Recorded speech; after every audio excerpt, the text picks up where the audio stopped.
everyone. This is, of course, Van Stone, the face behind the voice, and we are live with a brand new show. Welcome, everyone, to the Reading Captain Show, featuring, of course, your host, Van Stone, Kevin Tones Dowdy, and the rest of the crew, which may or may not be here. Miss Whitney, of course, Hickson.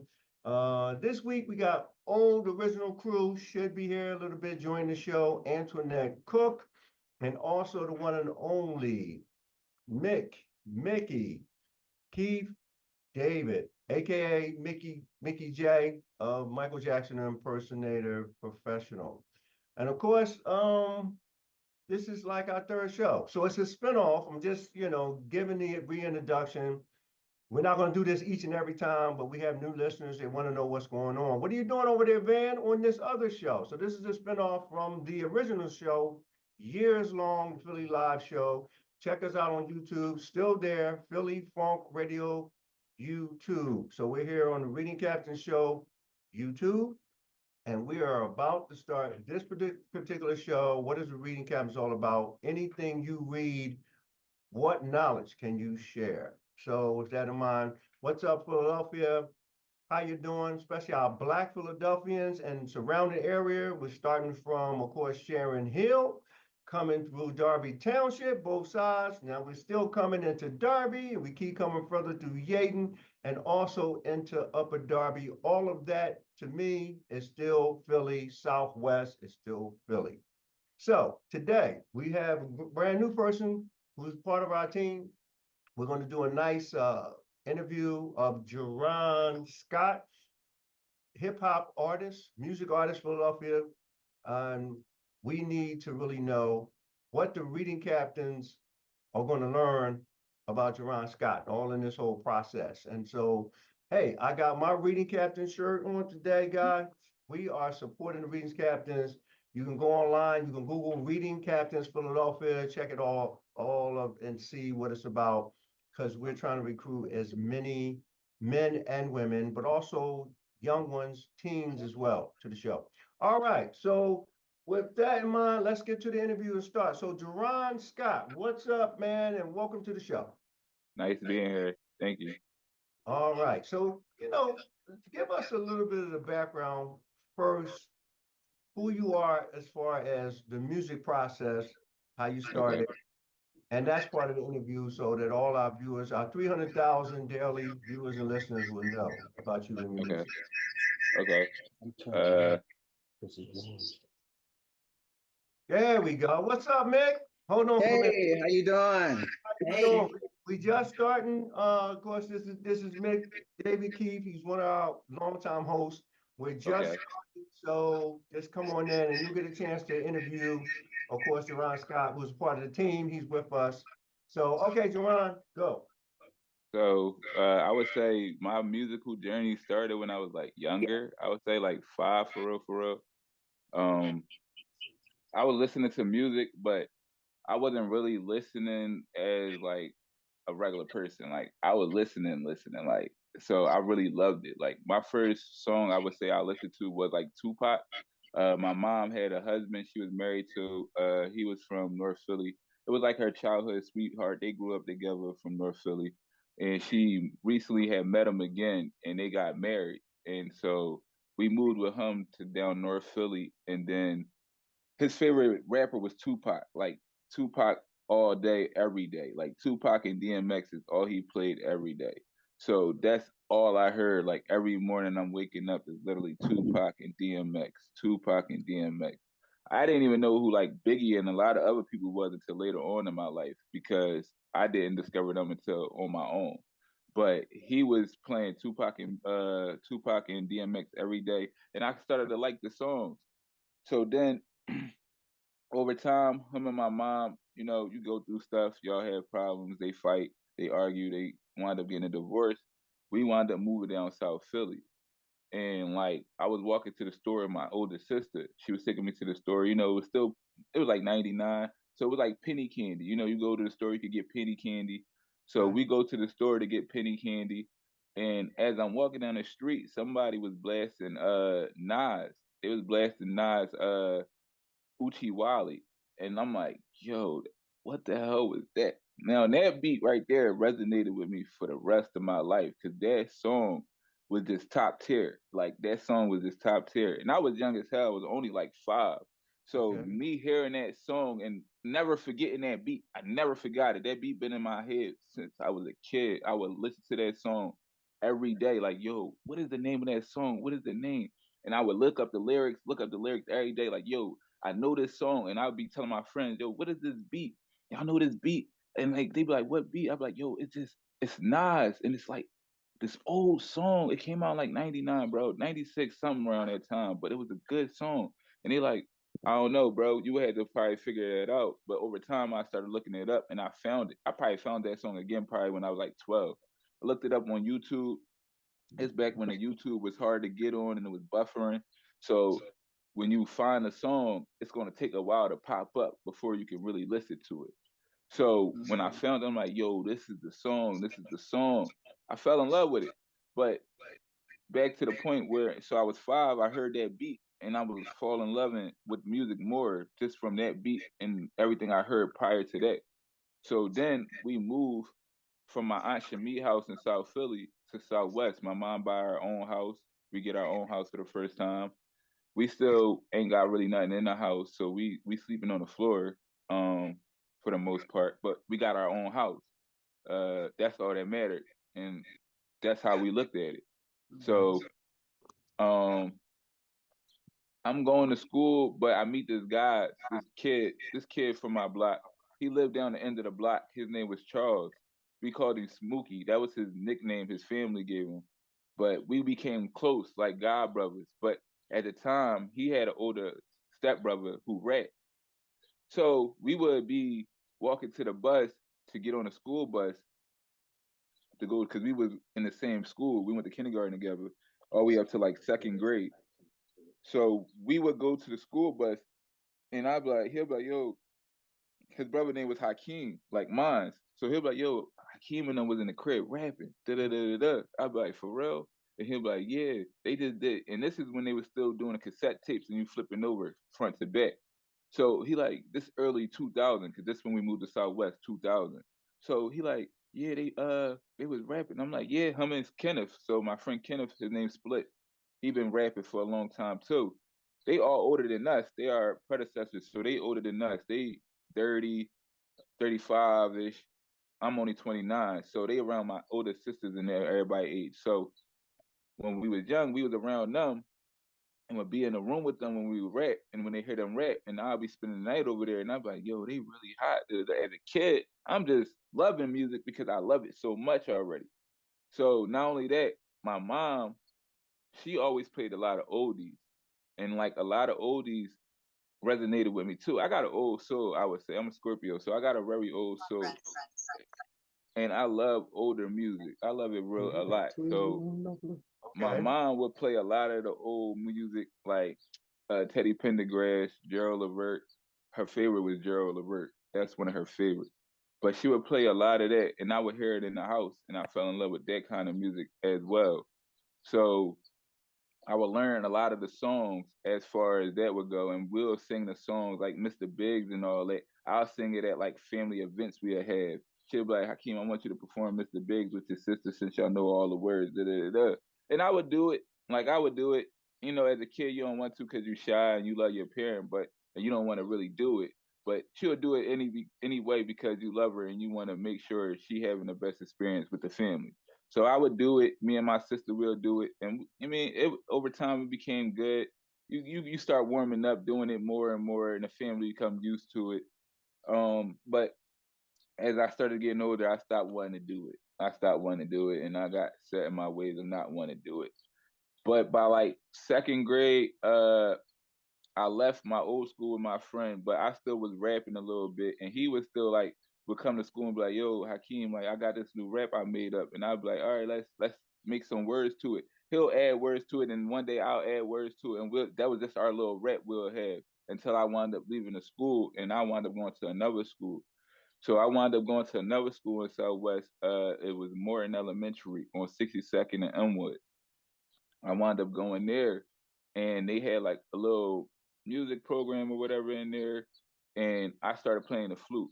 So over that time, I started playing the flute. I picked up an instrument and I started playing the flute. Flute was cool. I learned how to play the ABC song on there, Twinkle Twinkle Little Star, and a lot of other songs, the national anthem and all that. So over time, I probably stopped playing the flute and I was doing other things like really just being with my friends, playing basketball, picking up sports, playing football and stuff like that. Because basketball is another thing I love the most. I love basketball. I love basketball my whole life. I was real good at it. I was a real good shooter. My dad taught me how to shoot. Um, I had this guy that lived around my way. He would come and he'll be like, "Yo, Hakeem, I want you to play for my team, my little league team. You real good. You can shoot. You a shooter. I love it." And he was like, "Yo," he picked me up and we went. We played for the team. I played probably for like 2 months. Then I gave that up because I was like, "Yo, I don't even know if I love ball like that no more. Like I don't even know if I really love it. Like so you get that thing in the head, you be like, yo, I don't know if I really love this like that. I'm a kid. I love stuff, but I don't know if I really love it like that. But music I still was doing. Even if it wasn't that much, I was still doing a little bit of music. If it was like break dancing, because I learned how to dance. I was a dancer. So me and my sisters was in dance groups.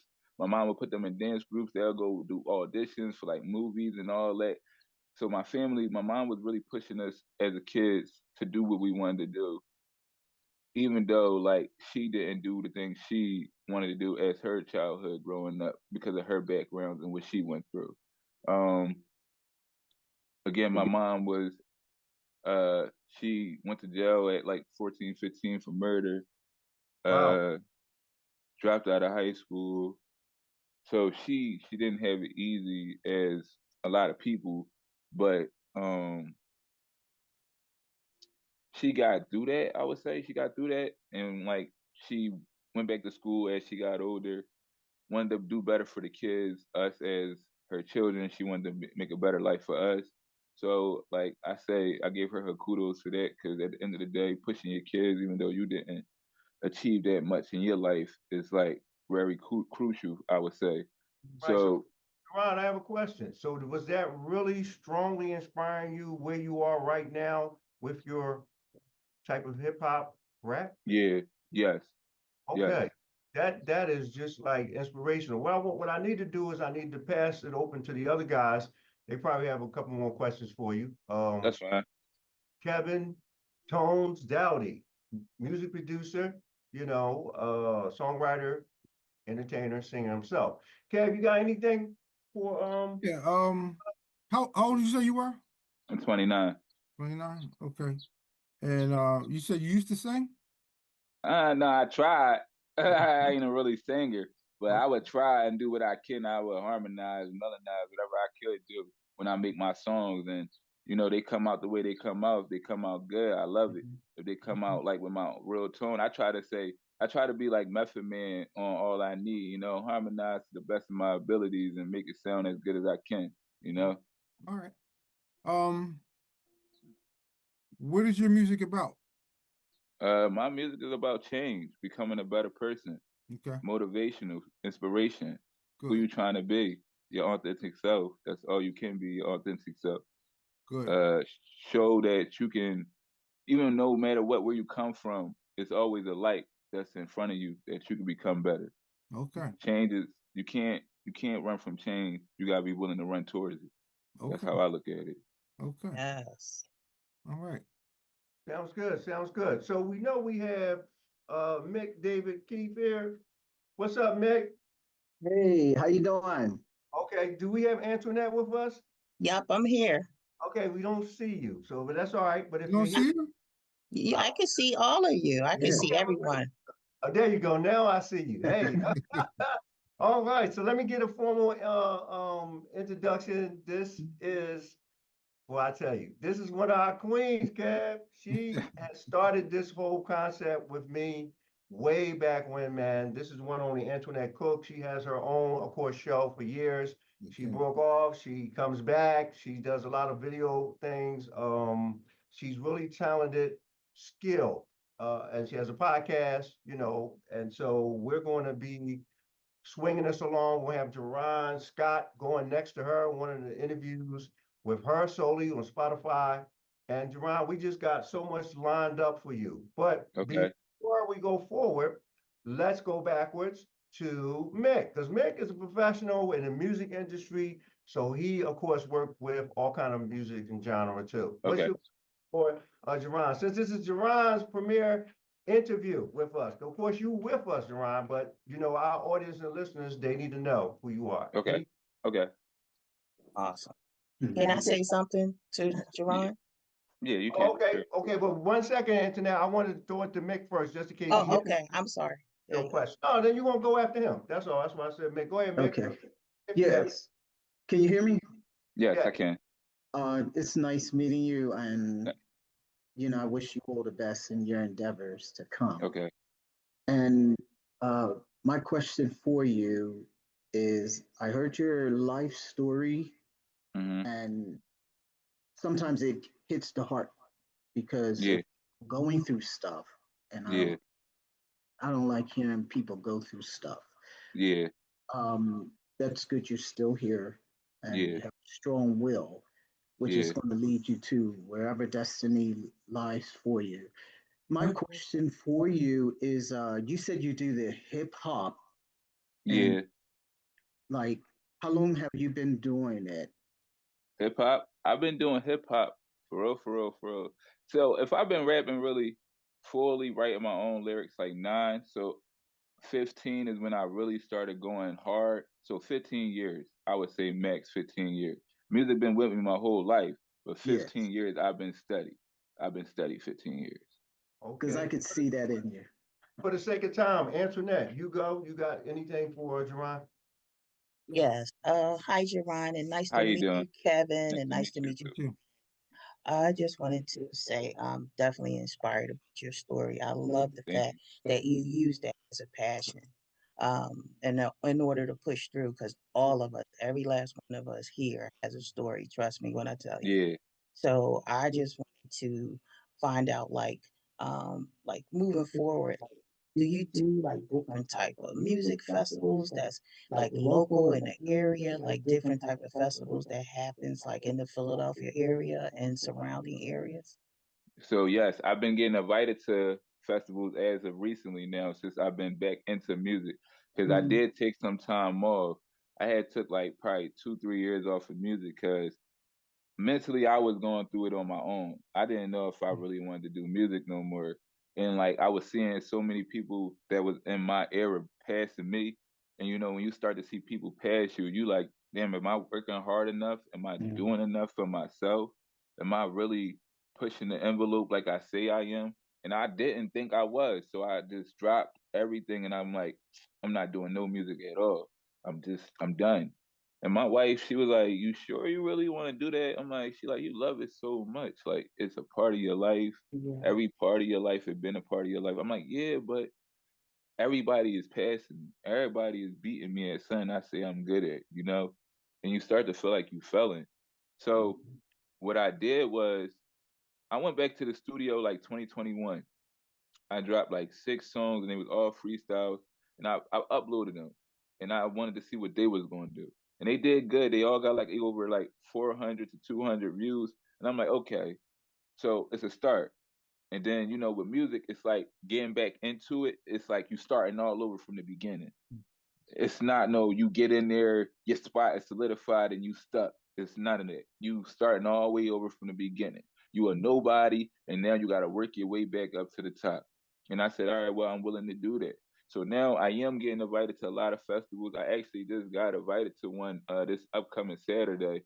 All I gotta do is I'm gonna pay the $40 for it. It's a performance out in Chester, and it's for a tri city state chance at winning a chance at going on tour, a 3 city tour. Okay. And I'm gonna do that, and I'm gonna try to bring my friends along because I want them on a song that I got with one of them. I want them to go because they work as hard as me, and I feel like Mhm. you could get as far as you get with a team more than by yourself. So I want to bring my team with me and hope my team ready to win just as much as I'm ready to win. We've been failing for so long that it's this time our time. I feel like it's our time to shine and make it where we need to go. Right. Right. And I feel as though only thing as far as with what you're saying, you're a nobody. That's Yeah, completely wrong. You are definitely somebody. yeah, Like we all go through trials and tribulations, honey. Trust me when I tell you, we yeah, all do, and still going through it. But remember that your passion, it calls you to do this. So it's meant for you to do this. So you are somebody.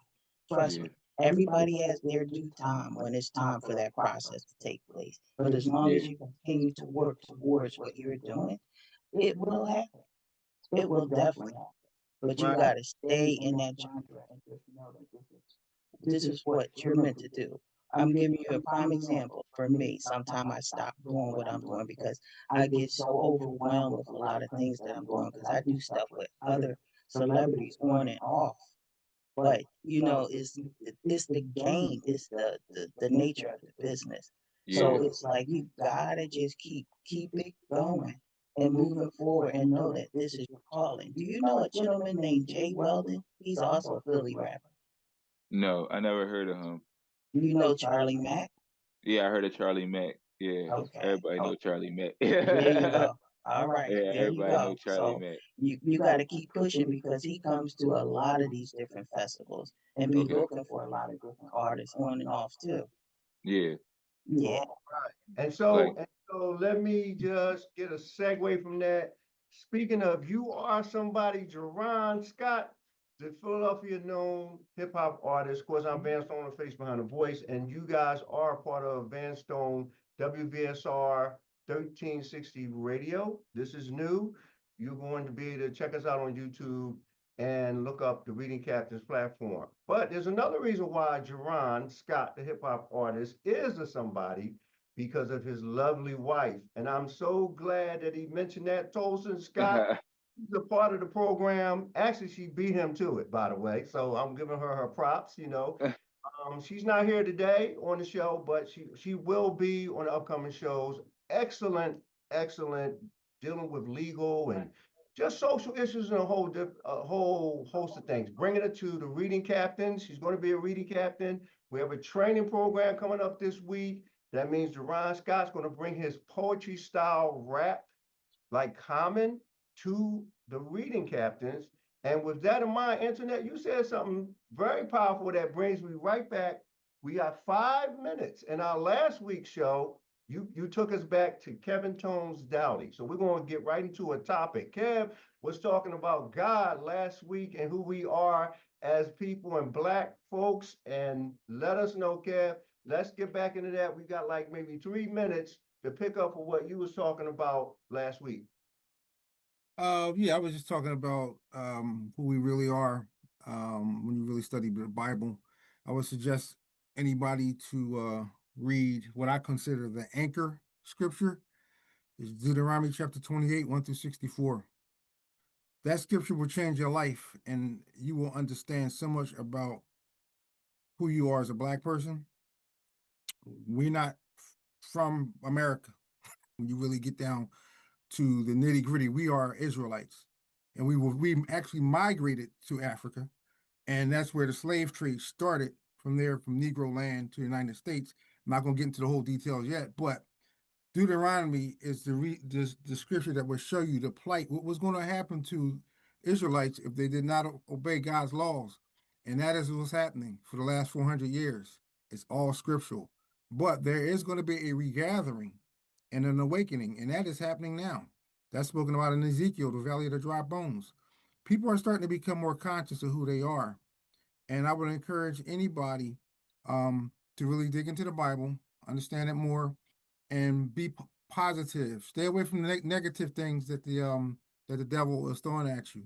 We see a lot of that in the industry, music industry. I'm independent for years, and I trust me. I've been around music industry. We see what's going on in it right now.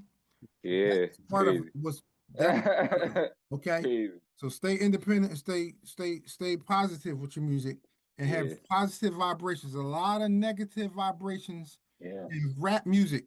I can get into yeah, vibrations and all that later, but it's a lot of things that's going on that affects us as Black people. Bad yeah, vibrations. We want good vibrations. But yeah, Yeah. anyway, it all starts with Deuteronomy, and you're going to see the plight that we're in. but we're coming out of that plight right now. Things are changing. Yeah, so we're down to like 3 minutes left. I'm going to throw it over to Mick, which is interesting. The three of us have something in common, Kev. And me and Mick was talking about it when it comes to spirituality. Now, Mick is very spiritual. Okay. Mick, you got any thoughts as a black man, or what Kevin has said? As we're down like 2 minutes left. Hi, Kevin. Yeah, how you doing, man? My brother. Right. I was told you were also a Jehovah Witness. I was also raised in that faith.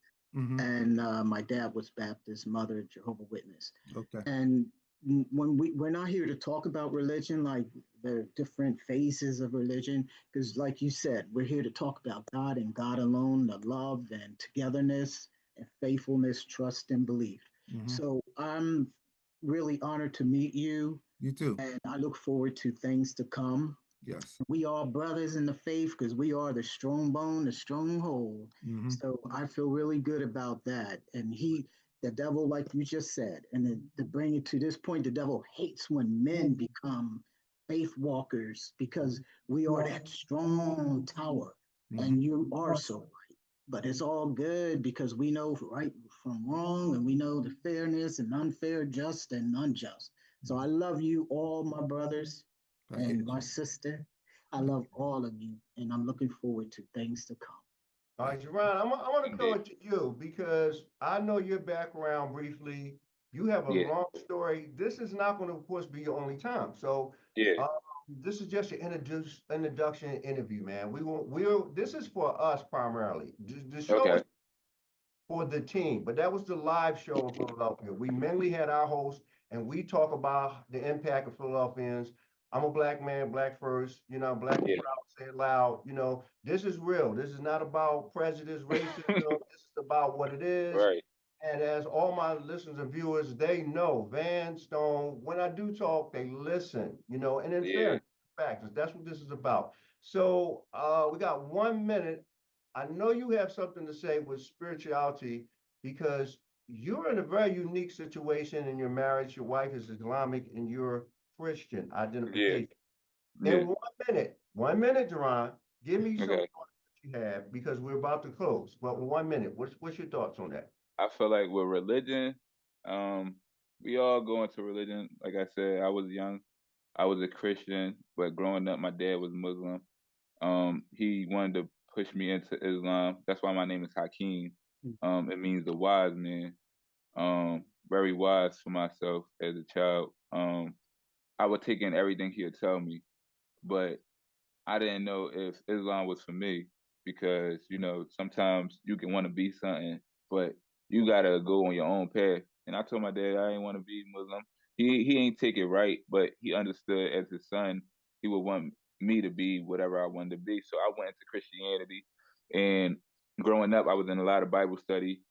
Uh, Even if it was with my friend, his mom was a pastor, so she'll put us in her house. We couldn't even leave. We all had to come in, remember scriptures, certain scriptures. To like pick a scripture, whatever one you pick, that's yours. Remember it. Tell me what it means to you, and then after that, you'll do whatever you want after that. But we'll figure out what we wanted. Grab the scripture, read it. All right, this is the one that means what that mean to me. Break it down. Write should I say write like 10 paragraphs on it, at least whatever you think it mean to you. We'll have to read it in there in front of everybody. You teenage boys, y'all like to tease each other if one person mess up on a word. So, but she didn't like playing it. Like she felt like we was playing with the word of God. So if you instantly start joking, she snap out, and we'll get in trouble. And we'll be like, oh, whoa, she not playing. So we'll dumb it down. But I would say like spirituality is everything. We are the first people. Like black people came first out of all races. Our DNA make every race. To be honest, we make white, we make Asian, we make all races of people. I feel like when it comes to religion, sometimes it get blocked. Um, in the Bible, it say God said the church is wherever you at. So where I'm at, that's the church. All So right. All right. Because it was 1 minute. right. So, no, it's okay, it's okay. So Antoinette, I'm gonna throw it back to you. I'm gonna give you, sorry, we're short on time, but I'm gonna give you 15 seconds on that thought. And then what we're gonna do, we're gonna wrap up. We do our 30 seconds. Everybody have 30 seconds. 30 seconds to ask something to say. But Antoinette, any thoughts, 15 seconds on the spirituality since we were talking about that? If you do, if not, that's fine. It may be it was it's we're all one, and I'm glad. I'm definitely agreeing with Mr. Kevin said. Definitely like dig deeper into that topic. Like people don't realize who they are or where they come from. So I'm definitely an advocate for what Kevin just said and spoke about. So, but I just want to say, closing, it was an honor to meet Kevin. It was an honor to it was just an honor to meet you guys. I really appreciate you guys and taking the time to do this. All right. So when we visit the next show, there was some technical difficulty with your mic, or it was just to let you know, Antoinette. Now I don't know what happened on that point. So in 30 seconds or less, I'm gonna go to you first, Mick. 30 seconds. What's your thoughts, impact for today for our audience, listeners? 30 seconds, concluding the show. What you got? Very impressed. It was very neutral, and I appreciate meeting everyone. I love you all. All right, sounds good. I'm going next to you, Jerron. All right, Jerron. 30 seconds or All less. right. Now I want to say What's thank your y'all final for letting. thoughts? I want to say thank y'all for letting me come up on here and tell my story. I want to thank y'all for being like generous to me and like God bless Sunday. All right, sounds good. Now we want to try you again, Antoinette. Let's see if your mic okay. And can you hear me, Antoinette? Yeah, All right, I hear you. you're clear now. Say something, guys. I just want to make sure they hear your closing thought. I can hear you fine. Okay. Hear you very well. Okay, it's still a little fuzzy. I don't know what's going on. So what we're gonna do, Mick, speak in your wife's behalf because something wrong with your mic. Mick, 15 seconds on your wife's behalf. Go, Mick. She's my rock. She's my best friend, and I've known her forever. And I just thank God for bringing me back into her life, and you as well, my brother. Okay. I love it. Thank you, man. Thank you. Wonderful closing with your wife. All right, 15 seconds are left. The one and only Kevin Tones, Dowdy, co-producer, co-director, co-everything right now. What you got for us? 30 seconds, Kev. Hey, it was good meeting all y'all. And that guy looks just like Michael Jackson, man. I was like, Michael Jackson's on the show, man. We ain't quite like, what's going on here? Man, look forward to meeting y'all, you guys. It's been great. And just stay positive. We'll see you on the next one. Okay, so I'm Les Van Stone, the host, Space Behind the Voice, 30 Seconds Guy. Listen, Philadelphia, Black Philadelphia, we love you. We want to let you know this is hard times, and we know that. That's why we created this show, okay? We're for not any other people first. There's a lot of things going on, gentrification, so on and so on. And that's why we know our people need us. Don't ever shy away from that. I don't. Proud of it. Stand tall with all the negativity. We are all that as Black people. So that is my message for you. And with the reading captain, see, I got the shirt on, guys. Register, go online. You're going to get a shirt like this. Join and getting part of the class. It's citywide with the Philadelphia Library. It's a real program. It gives you the credentials to be a captain. Hey, you can be what we need to be and share more reading. So with that in mind, check out WVSR. We're of course, radio, fpnnews.org. You can go check out the website. You can listen to phillyfunkradio.com. We're just 24 hours, 7 days a week, and we're here for you. Join us next week, readings, captains, and of course, shout out to Dorian Harris. Oh my God, if I did not mention him, his name is on the marquee of the new YouTube channel. Dorian, when you see the show, we got you, bro. All right. Next week, everybody come back or else we'll love you. We'll see y'all. See ya. All right, enjoy the rest of your night.